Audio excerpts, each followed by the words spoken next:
সেখানে আয়নাঘরের যে একটা সিম্বল তৈরি হয়েছে, বলা হচ্ছে যে আয়নাঘরের মাধ্যমে নির্যাতনটা করা হতো, সেই বিষয়টা নিয়ে এখন তো সরকার ক্ষমতা প্রায় 3 মাস, আয়নাঘরটা কোথায় একটু দেখার, কিন্তু তারাই তো একটা আপনার র্যাবের পক্ষ থেকে বলা হয়েছে, এই সরকারের র্যাব প্রধান বলেছে আয়নাঘরের কোনো অস্তিত্ব খুঁজে পাওয়া যায়নি।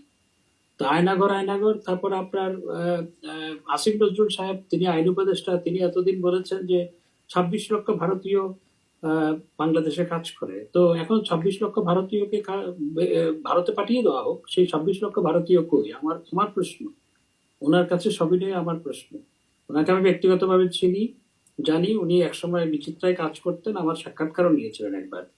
আমি যখন চট্টগ্রাম বিশ্ববিদ্যালয়ে ছাত্র নেতা ছিলাম এবং আমি সর্বদলীয় ছাত্র ঐক্যের চেয়ারম্যান হিসেবে কাজ করছিলাম, তখন আমার সাক্ষাৎকারও নিয়েছিলেন। তো উনি শিক্ষক মানুষ, আমি নিজেও শিক্ষক। আমি ঢাকা বিশ্ববিদ্যালয়ে পার্ট টাইম পড়িয়েছি, জাহাঙ্গীরনগরে পড়িয়েছি, নর্থ সাউথে পড়িয়েছি, ইস্ট ওয়েস্টে পড়িয়েছি। আমি ব্রাসেলসে European institute for strategic studies এর আমি বোর্ড মেম্বার ছিলাম। আমি নিজেও শিক্ষক। I have all the respect for him. তো আমি তার কাছে প্রশ্ন যে 26 লক্ষ ভারতীয় কই, আয়নাঘর কই, যেহেতু উনি আইন উপদেষ্টা, সেটা একটু জনগণকে দেখাক। রাইট।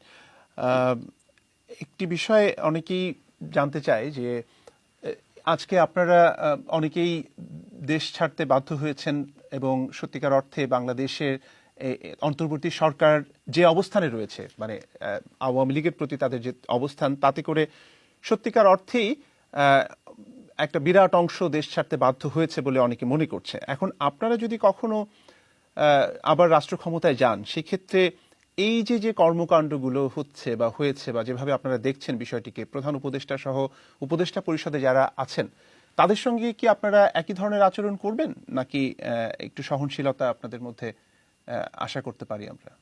দেখুন, অবশ্যই নয়, অবশ্যই নয়।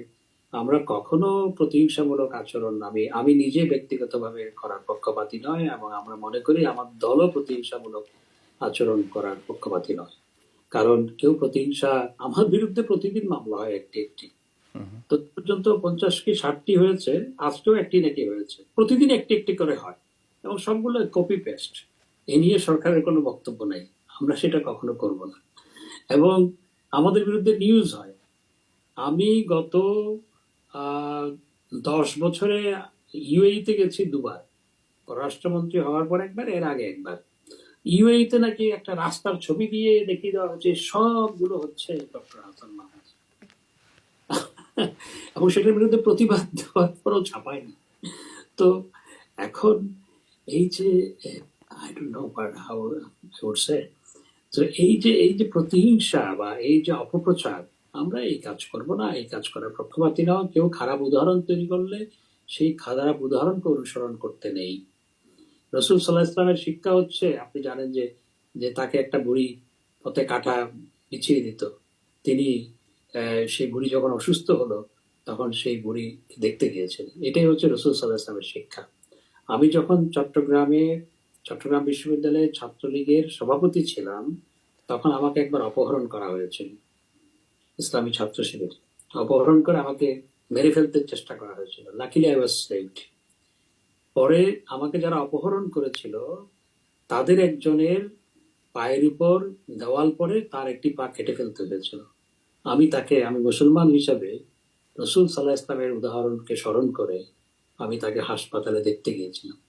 সে 1 মিনিট আমার দিকে অপলক নেত্রে তাকিয়েছিল, আমি কেমনে তাকে দেখতে গেলাম। তো সুতরাং তারা যে খারাপ উদাহরণগুলো তৈরি করেছে সেটি কখনো আমরা অনুসরণ করতে চাই না, সেটি অনুসরণ করা সমীচীন নয়। যেহেতু অনুষ্ঠানের একেবারে শেষ পর্যায়ে দুটো কুইক কোয়েশ্চেন। একটা হচ্ছে যে জামায়াত ইসলামী বিষয়ে আপনি অবতারণা করেছেন, জামায়াত ইসলামের জি জি আমি মনে করি যে যে সবার বাংলাদেশ থেকে চিরদিনের জন্য politics of denial and politics of confrontation বিদায় হওয়া দরকার, অ্যান্ড পলিটিক্স অফ হেট্রেট এটাও বিদায় হওয়া দরকার। দেশে সহনশীল রাজনৈতিক পরিবেশ তৈরি হোক, নির্বাচন হবে, নির্বাচন হওয়ার পর যারা সুষ্ঠু অবাধ নির্বাচনের মাধ্যমে যারা সরকার গঠন করবে তারা সরকার গঠন করবে, বিরোধী দলের থেকে গঠনমূলক সমালোচনা হবে। আবার নির্বাচন হবে, যারা বিরোধী দলে ছিল তারা ক্ষমতায় যাবে, ক্ষমতায় গেলে যে পার্টি সরকারে ছিল তারা বিরোধী দলে যাবে, এবং সবাই সব সহনশীল থাকবে। এটি হওয়া উচিত। নিশ্চয়ই। একটা খুব সংক্ষিপ্ত প্রশ্ন, সেটা হচ্ছে যে জামায়াত ইসলামকে আপনারা শেষ মুহূর্তে নিষিদ্ধ করলেন, সরকার নিষিদ্ধ করলো, আমরা দেখতে পেলাম। আপনার কাছে কি মনে হয় যে সেই সিদ্ধান্তটা ঠিক ছিল? একটা রাজনৈতিক দলকে প্রথমত নিষিদ্ধ করার পক্ষে আপনি নন, সেটি আপনি বলেছেন। দ্বিতীয়ত, এমন একটা সময় করা হয়েছে সেটাকে অনেকেই পলিটিক্যাল স্ট্র্যাটেজি হিসেবে দেখছে, আদর্শিক জায়গা থেকে, যে কারণে জামাতকে নিষিদ্ধ করা দরকার ছিল এবং যখন একটা মোমেন্টাম তৈরি হয়েছিল সেই সময় না করে ওই সময়টাতে করার যৌক্তিকতা নিয়ে যদি আপনি দু এক লাইন বলেন। এই প্রসঙ্গে আজকে আমি কিছু বলতে চাই না, তবে আমি মনে করি কোন রাজনৈতিক দলকে নিষিদ্ধ করলে নিষিদ্ধ হয়ে যায় না। রাইট। শেষ প্রশ্ন আপনার কাছে, সেটি হচ্ছে যে 5 আগস্টকে কেন্দ্র করে বা জুলাইয়ের যে ঘটনা প্রবাহ সেটিকে কেন্দ্র করে বাংলাদেশ সেনাবাহিনীর যে ভূমিকা, সেটি নিয়ে নানা ধরনের প্রশ্ন রয়েছে। বাংলাদেশ সেনাবাহিনীর সাবেক প্রধানমন্ত্রী শেখ হাসিনার চলে যাওয়া, এখন তারা কি করছে, ইত্যাদি ইত্যাদি বিষয় অনেকেরই অনেক ধরনের আমি বলবো যে স্পেকুলেশন রয়েছে। সেই জায়গাটিতে আমি শুধু একটা কথাই আপনার কাছে জানতে চাইবো যে সেনাবাহিনীর ভূমিকাটাকে আপনি কিভাবে দেখেন? দেখুন, আমাদের সেনাবাহিনী আমাদের গর্বের, আমাদের অহংকারের। আমাদের সেনাবাহিনী বিশ্বময় যে ভূমিকা পালন করছে সেটি আমাদেরকে বিশ্বময় গর্বিত করেছে। আমাদের সেনাবাহিনীর ভূমিকার কারণে কোনো কোনো দেশে বাংলা সেকেন্ড ল্যাঙ্গুয়েজ, এবং আমাদের সেনাবাহিনীর কারণে বাংলাদেশকে অনেকে চিনে। এবং আমাদের সেনাবাহিনী অত্যন্ত চৌকস, আমাদের সেনাবাহিনী অত্যন্ত প্রফেশনাল, এবং আমাদের সেনাবাহিনীর গুণগত মান অনেক দেশের সেনাবাহিনীর তুলনায় অনেক ভালো। আমি যখন ব্রাসেলসে পড়ি তখন আমাকে আফ্রিকার একটা ছাত্র, আমি তখন ব্রাসেলসে আমার বিশ্ববিদ্যালয়ে ইন্টারন্যাশনাল স্টুডেন্টস অ্যাসোসিয়েশনের সভাপতি নির্বাচিত হয়েছিল। তো আমাকে একজন আফ্রিকান ছাত্র প্রশ্ন করেছিল, তোদের দেশে সেনাবাহিনীর ট্যাঙ্ক, তারপর বিমান বাহিনীর কি বিমান আছে? আমি খুব আশ্চর্য হয়েছিলাম, খুব আমার এত লজ্জা লেগেছিল, ক্ষোভ জন্মেছিল তার উপর।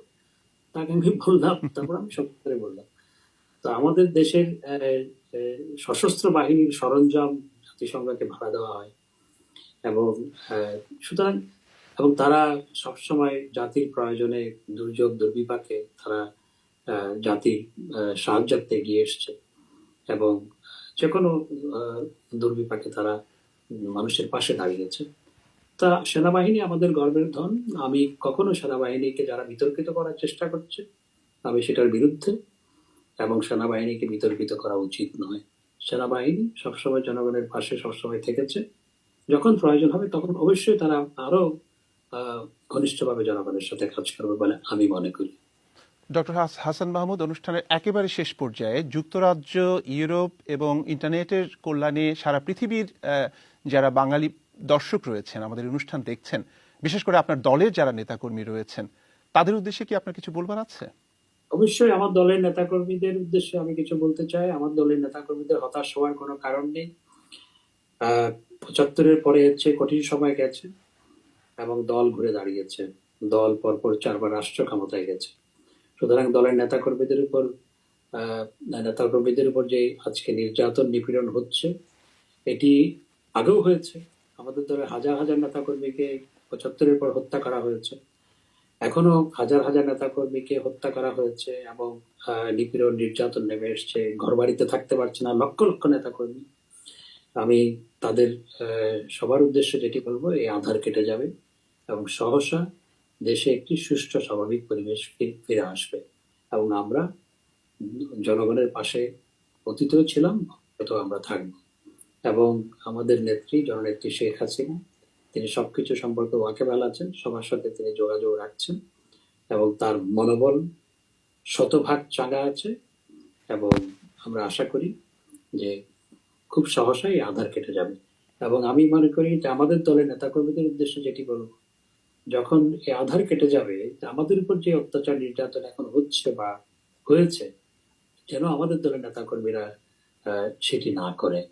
আমরা সবার প্রতি সহনশীল আচরণ করব, এবং জনগণের উদ্দেশ্যে যেটি বলবো যে দেশ অবশ্যই আমাদের রাষ্ট্র পরিচালনা করতে গেলে ভুল ছিল, ভুল হয়, আমরা সেই ভুলগুলোকে স্বীকার করি, এবং ভুল থেকে মানুষ শিক্ষা গ্রহণ করে। এবং আজকে যেভাবে মানুষের মধ্যে যে হতাশা, দ্রব্যমূল্য নিয়ে, আইন শৃঙ্খলা নিয়ে,